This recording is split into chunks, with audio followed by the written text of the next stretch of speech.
division. He was deployed to Iraq. He continues to serve in the Army Reserves and with the rank of Major. Okay. To my left is my Facebook friend and good friend, Mayor Gabriel Reisman, lawyer, writer, speaker, mayor of Bell Harbor, Florida, active in the Jewish community, regularly speaks to groups about fighting anti-Semitism and the anti-boycott movement. He not only talks about it, he makes it happen in legislation. He's a practicing attorney and the founding partner of Grossman Law. He serves on the National Board of Directors of the Friends of the IDF. And a number of other, I'm going to keep these as short. We also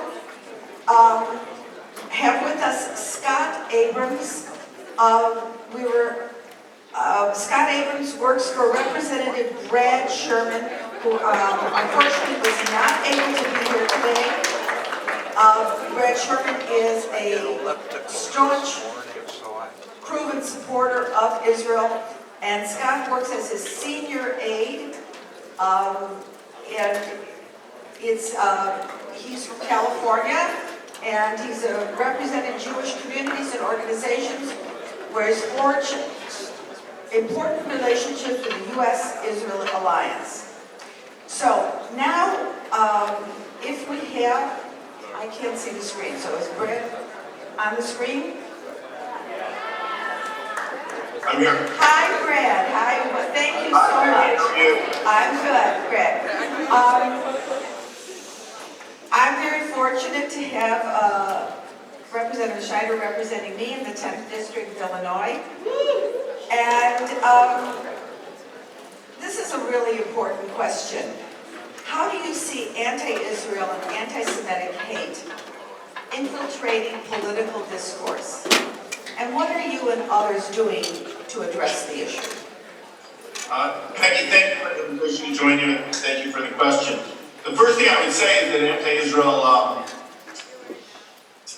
anti-Israel discourse is nothing new. We've seen it going back to when I was a student back in the 1980s. There's been attacks on Israel. It comes in waves. I think we are at the peak of a wave right now.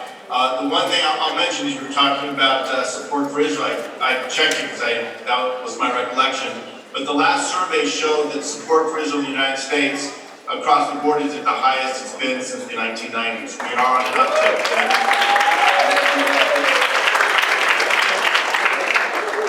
But that shouldn't change the growing concern we have for anti-Semitism and anti-Israel conversations that are taking place, especially on our campuses, but we're also seeing it across the political spectrum. I don't want to overstate it, but I don't want to dismiss it, and I think it's critical that each of us, each of you, speak out against it every time, every place, and by every person you hear it from. And that's what's critical. I think it's also important we separate the anti-Israel and anti-Semitism. They're not always the same, so there's overlap. But I think that's a key piece to do it. A key piece to it. I think what we need to do is make sure that we understand our argument is the better argument. We shouldn't be afraid to ever get into the discussion, but we should always be willing to shine a light and show that what Israel does, not just in their own region, but across the world, and Jewish Americans here, what you're doing in your forum today, but also what we're doing across the country, our voices matter and deserve to be heard. Thank you for making time available. My pleasure. Thank you. As we know, there's been an alarming increase in anti-Semitic incidents, not just speech. Right. So I'm going to ask two people here who are working on federal legislation. Is there anything that the federal government can do to specifically address this crisis that we see now?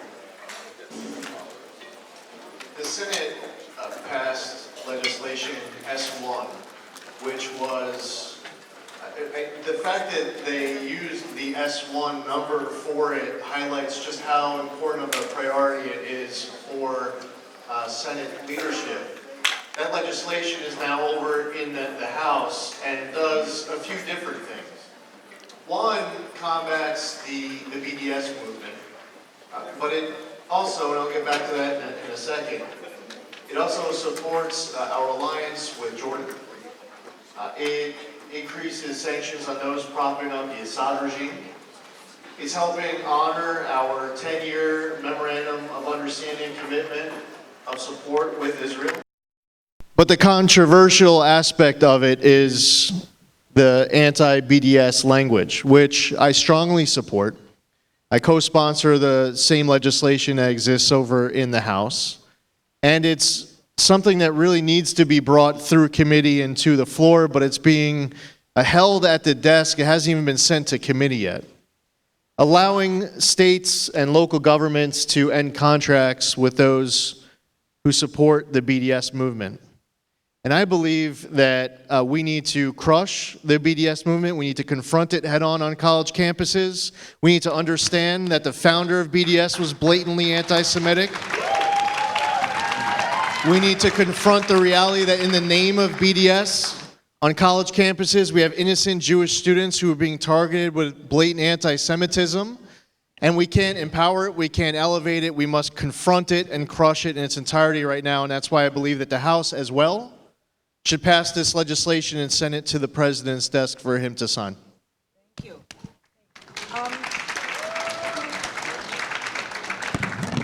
Forgot this.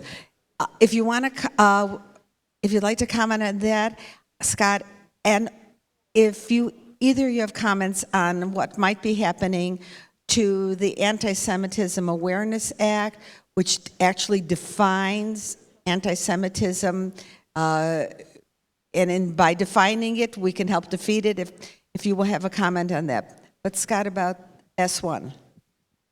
Well, so I don't have a comment on S1, but I know that a lot of the provisions that have been introduced in the House bill reflect those that were popularly supported in the previous Congress. And so I do hope we get to a point where we get bipartisan support for legislation that moves the ball forward on BDS issues, as there was in the last Congress. I want to mention a couple other issues, though. You know, on the very first day of Congress, and this is again reflective of what the congressman just mentioned, the attention that these issues are getting in the House. HR, I think it was 221, which would elevate the position of the envoy, special envoy to monitor anti-Semitism. That was introduced, and it would elevate that position to ambassador level, which shows the level of attention that these issues should garner. That bill passed with just one dissenter in the House of Representatives. And we should be grateful here in Los Angeles because in the interim, the appointee to that special envoy position is a native here, Elon Carr, and I think a lot of us know him, and he's doing a great job. I'll mention one other thing that can be done, and this isn't just on legislation. Sometimes actions can take place by shaping good policies and good enforcement. And a case in point is this. A few years back, there was a decision made at the Department of Education that harassment policies, protections under Title VI, would not apply to Jewish students because they're a religion, not an ethnic group. Now, before you all break out into Am Yisrael Chai and we debate that point, Congressman Sherman was debating it from the very get-go, and he was sending letters to the Department of Education saying that these protections should indeed include Jewish students. And in 2010, the Department of Education acknowledged that fact and went back to the original interpretation. I'll just close with this. On the Department of Education, I know there's members of Congress who have been pushing for a definition of anti-Semitism. So now that we have those protections in place, Congress can help make sure that the Department of Education knows how to interpret when anti-Semitism is occurring, and that's why we need a definition for anti-Semitism. Okay. You want to jump in on the definition? So first of all, thank you for having me. Stand With Us is my favorite Jewish organization for advocacy on college campuses in the country, so thank you.